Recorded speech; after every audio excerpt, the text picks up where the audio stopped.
Nə qədər ki biz nəfəs alırıq, soruşsalar ki, əsas işimiz nədir? Əsas işlərimizdən biri və birincisi özümüzlə mübarizə aparmaqdır. Bu elə məsələ deyil ki, deyək məsələn, bunu həll eləyək, gedək başqa işlə məşğul olaq. Yox, bu axıra qədər bu işi görməliyik biz. Bu bizim həyatın əsas mövzusudur. Bugün Ramazan ayıdır, mənim bu sözümü eşitdiniz. Mən yenə də deyirəm, qiyamətdə danışdığım sözlərə cavab deyəm. Gedin evə, oturun deyin, mən nə ilə mübarizə aparmalıyam içimdə. Bax, həyat bu deməkdir. Bizi bura onun üçün göndəriblər.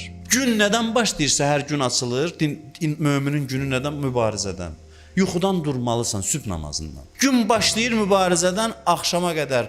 Nə qədər özünə yox dedinsə, bir o qədər ruhun da dəyişiklik yaranır. Yox demədinsə ruh dayanır, sükunətə düşür və yaxud da başlayır çirkinliklər istehsal eləməyə, fəzilət əleyhinə.